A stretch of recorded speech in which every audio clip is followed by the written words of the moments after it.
Governors of the northern states in Nigeria, under the edges of the Northern States Governors Forum, in collaboration with the Northern Traditional Rulers Council, called for a 6-month suspension of all mining activities across the region. The governors made this known at the end of the just concluded meeting in Kaduna State, which took place on Monday this week.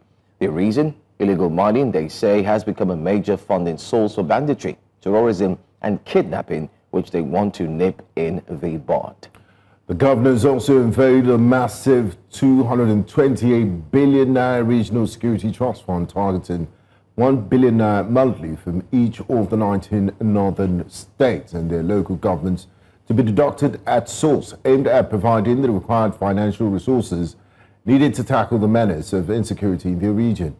But is this a turning point in Nigeria's fight against insecurity, or just another expensive band-aid? Joining us this morning on Breakfast Central for this important discussion is a fearless voice on public accountability. He is a rights activist. We have Mr. Mahdi Shehu joining us this morning. A warm welcome to you. Thanks for joining us on Breakfast Central.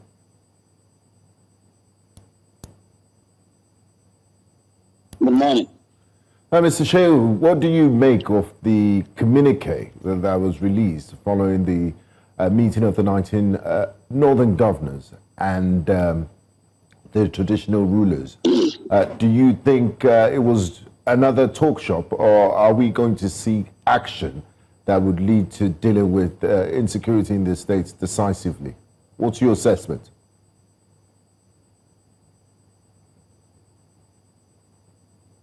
Well, I think two summaries to it. The first summary is the 1 billion naira monthly pledge for a security pool by the 19 northern state governors. The second one is the call for the freezing of minor activities for 6 months. Now let me go to the second one, freezing of minor activities in the Northwest. That is a wishful aspiration, because all you require to see the impossibility of implementing that decision or implementing that request is look for the list of the people who were granted the mining license. The moment you see the list, the name of the companies, if you go and search the directors of the companies at the CAC, once you see the names of the directors, your mouth will drop and you will take to your heels, you run away. Because the licenses were granted and are being granted to the cream of the society, to the powers that be in the society, to the influencers, if you like, to the masquerades that are hiding behind the names. I guarantee you that no president, no minister, no senior government official will have the courage and the guts and the audacity and the temerity to do what? To suspend mining in any part of Nigeria. Look at even the foreigners who are there. These foreigners did not fall from heaven. They were granted entry visa, they were granted resident visa. Some of them are even staying illegally. Their visas have expired. Resident permits not even renewed, but they are still at the mining site. Have you ever heard of recent any attack on any mining site? It should interest you. Why is it that these bandits don't attack mining sites? Is it that they have been settled? Is it that they are part and parcel of the owners of the license? Or is it that they are untouchable? Something somewhere is fundamentally wrong there. Number two, when you say you are pulling 1 billion naira, amounting to 200-something billion naira for security, tackling security issues in northern Nigeria, I think that is too simplistic. Simplistic because it's not about money alone. Money is just one aspect of the requirements of checking the insecurity menace in northern Nigeria. What are the other requirements? The other requirement is as long as governors who are holding their state's money refuse to invest into agriculture, into productive activities, into education, into health, into infrastructure, For that long, insecurity will continue to elude us, and insecurity will continue being the general rule. Where you have in a governor's office 30 billion naira from January to date, still counting, has been spent on transport and traveling and entertainment in government house, and conversely contrast it with the same governor's budget of Ministry for Health for the whole year, less than 10 billion naira. Ministry for Youth Development for the whole year, less than 2 billion naira. Ministry for Agriculture for the whole year, less than 10 billion naira. In his office alone, 30 billion naira blown off. If that governor tells you he is serious and concerned about insecurity, that governor is deceiving himself and deceiving you, and you must not believe him. When you see a governor prioritizing the renovation of government house, renovating government houses, making additional buildings in government houses, when he's in his state, there is no hospital, general hospital, in the state capital that has blocks of 250 million naira in their store. When the primary health care in the state have collapsed completely, when there are still children sitting down on the ground for their studies, when you have millions of out-of-school children in his own state, he's talking about pooling money. Pooling money is just another approach, just a panicky approach. They should spend people's money honestly, honorably, sincerely, and in the best manner possible, and inject them into the sectors that will minimize the pressure. There is a linear relationship between poverty, ignorance, and insecurity. There is a direct, indirect, linear, and tangential relationship between the way and manner monies are being spent recklessly and the way and manner insecurity continues to increase because of poverty. A poverty-stricken person can go to all extent, can travel extra length, extra mile, extra speed to get whatever he wants, fair and foul, legal and illegal. He will go that way. The fundamental issue chasing northern Nigeria is that there is no blueprint up to this moment. Like I ask you, if they have this money, like for this month, 19 billion, where is the blueprint? From where are they going to start? What are they going to do? Endless questions, inordinate silence. This is a fire brigade approach. The earlier they consult people, they should be consulting stakeholders. This issue is not a matter of putting up traditional rules and governance. Insecurity issue is beyond the traditional rulers. It's beyond the governors. There are stakeholders right from the down there who are not consulted, who are not important, who are not part of the equation. Any equation where you have x with a zero value, coefficient of the x is zero value, coefficient of y is zero, it means the result is going to be zero. That's a form of further maths applied to that. Mr. Shehu, would like you to please hold your thoughts. We have more questions to ask, questions about state police and more. We'll go on a break. When we come back, this conversation continues. This is Breakfast Central. Do stay with us.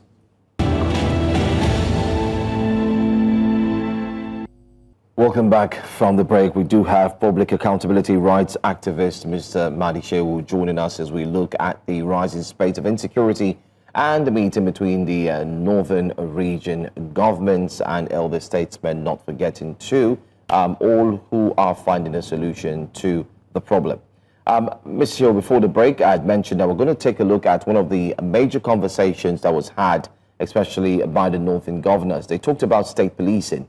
And they also looked at aspects in which this insecurity challenges can be curbed. But let's watch the video. And then when I come back, would like to ask your thoughts on this. The forum reaffirms its wholehearted support and commitment to the establishment of state police. Accordingly, the forum encourages national and state assembly members in the region to expedite action for its actualization. The forum observed that illegal mining has become a major contributory factor to the security crisis in northern Nigeria. The forum therefore resolved to strongly recommend to the President to direct the Honorable Minister of Solid Minerals to suspend mining exploration for a period of 6 months to allow proper audit and subject all mining licenses to revalidation for a period of 6 months in active consultations with the various state governors, and in the process arrest the menace of artisanal illegal mining. In order to effectively confront the security crisis in the north, the forum resolved to set up a regional security trust fund to be funded with monthly contribution of 1 billion naira from each state and local governments to be deducted as source under a framework to be agreed upon. Well, you heard them there, the chairman of the Northern Forum there speaking. Mr. Shehu, what's your take on the state police and the calls for it to be quickly established throughout the north? The idea of state police is a noble one. It should have been 15 years ago. It should have been 10 years ago. It should have been 5 years ago. It should have been a year ago. It should have been yesterday. But it is not late today, it's not late tomorrow. But the issue is, are they ready for the state police? The fear of people that governors are going to abuse state police, I don't share that fear. Because go and abuse the police. Use the police to harass people, to intimidate and arrest your opponents. The worst you can do as a governor, the best you can go is you go for 8 years. After 8 years, the same police you use intimidating people and assaulting them will be used against you. So it's going to be a continuous cycle of karma. That's number one. Number two, if we want state police, it can happen in the next 1 month, because luckily for us, all states are represented in the Nigerian police, maybe in an equal disequilibrium. But in every state command, you have the state police headquarters. There is also a training ground. And in each state of Nigeria, there are abundance of old retired army generals, retired senior police officers, retired custom officers, retired DSS officers, and such other officers that have served the nation, that you can simply pool, get a manual, a framework, a working document of how to recruit, when to recruit, how many to recruit, for how long, and so on and so forth. Before the next 6 months, you would have started your own training. But then, are they willing to do this, or they want to do a fire brigade approach? You can also tell all police to go back to their own states, because local policing is very important. If you bring somebody from Akwa Ibom, even in Akwa Ibom, you go, he's an indigenous of Ikot Abati or Ikot or whatever local government. Post somebody from Akwa Ibom state to Kazana state as a police officer and tell him to do community local or community police. He cannot succeed because he is alien to the terrain, to the culture, to the language of the environment, such that he will spend 36 years of his life in the police without visiting 1/10 of the entire state. But tell every policeman to go back to his own state. Let him be evaluated there, let him be assessed there, let him be either dropped or retained or returned. That is the fastest way you can get state police. So I share the sentiment on state police. I wish it can happen today. And let anybody who wants to abuse it, there will always be a payday. Okay, there would always be a payday, you say. Mr. Chair, one of the issues the northern governors spoke about and traditional rulers was the Almajiri system. They said it's a fertile breeding ground for radicalization of young Nigerians. And like you said earlier during the course of this program, that when there's pervasive poverty, a man can be desperate to take up arms or do anything. What do you make of the Almajiri system? Can it be remodeled? Because the First Lady is in talks with the Qatar foundation, and there are talks on remodeling it, or should it be banned in its entirety? And what are the dangers? What are also the dangers of leaving it the way things are now without doing anything about it? I'll be honest with you. If you have $1 billion Qatari foundation coming to invest billions of dollars in Nigeria to checkmate the menace of millions of Al-Majri on the street, in northern Nigeria particularly, it will fail, it will not succeed. Why do you say so? Because it will not succeed because the issue of Al-Majri system is a local issue that was created and nurtured and promoted and protected by the local people with interest. Like, no politician would want to have the Al-Majri of the street because they have their own day. When elections come, they require the Al-Majri, the poor Al-Majri, the hungry Al-Majri, the dirty Al-Majri, to form part of their congregation to intimidate people that they are popular. They are also required when it comes to insulting people. When you see an Al-Majri in a locality, the federal government has no business, and they are not guilty of any Al-Majri on the street of northern Nigeria. Who is guilty? The people in the locality who refused to invest their money into education and get these people educated. Who refused to invest their money into health sector and allow these people to remain sick. Who refused to invest into agriculture to enable these children to go to the farm. These are the enemies of the society. These are the people who nurtured, promoted, and protected Al-Majri system. And these are the same people who are not willing to let go because they use the Al-Majri as their own bait. They use the Al-Majri as their attack dog. And before they are very Al-Majri out of poverty, out of ignorance, are being initiated into crimes. But this time around, they also need the criminals. Because you could hear the former Chief of Defense Staff Irabo and so many other government officials in this government have confirmed that politicians are deeply involved. They have their head, their neck, their shoulder, their hands, and their legs into the insecurity issue, banditry, and criminal activities. Unfortunately, nobody has the courage from the government cycle, from the security cycle, to mention names. We've heard that they are going to mention names. They are going to mention names. They are going to mention names. No names are being mentioned, but you know the names. You know some of them. I know some of them. They know many of them. Others also know many of them. All criminals that are in the society are well-known criminals. A criminal in the society can easily be identified. If you go to Shagamu, or you go to Surulere, or you go to Kasana, or you go to Kano, or Anambra, or Aria Market, or Mile 12, ask the residents of that area, please, name 10 hardened criminals, 10 drug barons, 10 drug couriers. Within 10 minutes, they will give you the names. They are all well known. Just like you go to a society and say, please, tell me just 5 trusted, reliable people that I can trust. They can give you the names. We are living in denial. We are deceiving ourselves. Just like the issue of insecurity now, that we folded our arms and watched to escalate. The issue of Al-Majri system now is beyond the north. It has become a menace to the south-south, a menace to the southeast, a menace to the southwest, already a cankerworm and a cancer in the north.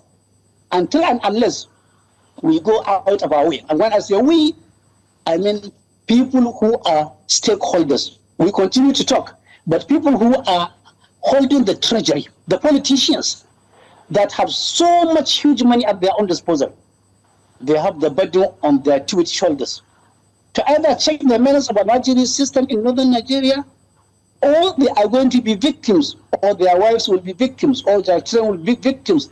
Karma will visit them.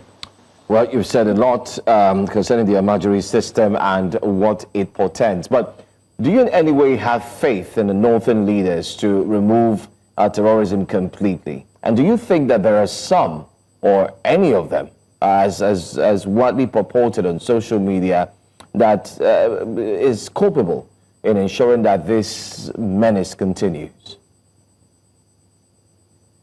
I will be lying to you if I tell you that I have confidence that current crop of northern leaders, top to bottom, whether they are even committed, whether they even understand the magnitude of this criminal activities and banditry and kidnapping and arson and murder. I don't think they really understand the implication. The implication is that we are losing a whole generation. We are losing a whole nation. We are bringing down a whole settlement. And we are writing our names, the name of the entire society, with bad ink, in bad colors, with possible bad narratives in future.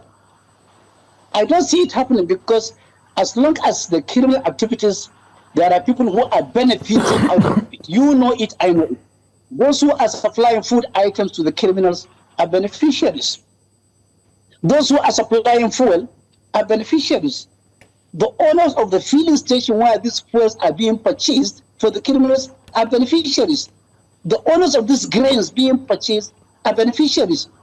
People who are reposed with the responsibility of securing our lives are beneficiaries, and so on and so forth. With such a cycle of guilty people managing the insecurity and criminal activities in society, what hope is there for you? What hope is there for me? Why must I hang my neck to say that I have confidence in them? When you have a governor purchasing limousine cars, buying bulletproof vehicles, for who? For his commissioners, for his at the highest level, for permanent secretaries, for ministers, for commissioners, for traditional rulers. When it becomes a priority, then there is something fundamentally wrong. These limousines, they can't even drive now. No emir, no northern emir in particular, or northern traditional ruler now, will have the guts and the courage to go on the highway with those limousines and bulletproofs. He can't do that because they are feeling threatened. So why do you tie down billions of naira annually, either as a president or as a governor, to buy automobiles that you cannot drive now out of insecurity? I mean, Mr. Why would you Shehu, dedicate so much money to pamper the National Assembly members with trillions of naira at the expense of 200 million people who are facing abject poverty in Nigeria, 70 million Nigerians who are hypertensive and diabetic with only 7 million taking medication, 40 million out of school children, over 120 million unemployment rate. Come on. now, Mr. Shehu, you just painted, I mean, that's the reality of the situation we find ourselves in this country. And the question is the leaders and those decision makers, do they have this sense of urgency, or do they understand the reality of the clear and present danger that their decisions in the past and the current decisions they're making have made this insecurity come to a head? Because even at the meeting of the Northern Governors meeting, Northern Governors Forum, they believe, let's throw some money at it and that would deal with insecurity. Now let's talk about something else that is happening in terms of insecurity. Just yesterday, an old video emerged of the current Minister of State for Defense as Governor Bello Matawalle. He was speaking in a press conference and he seemed to be making excuses for bandits and criminals, saying, the government has hurt them in the past, vigilantes, we can't go full throttle and attack them. And this is not just Mr. Bello Matawalle sharing this sentiment. Today, he's defense minister. We've also had leaders in the past. We've had commentary, rather, for people making a case for this bandit.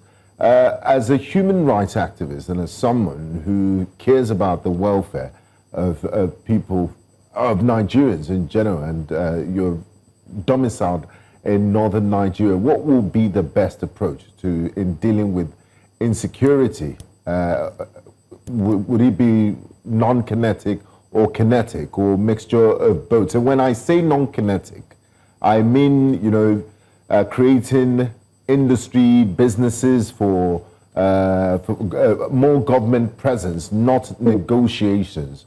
What's your take on this? Well, you see, number one, I don't believe in negotiating with a criminal who took arms against the state. I don't believe. I will never subscribe to that nonsense.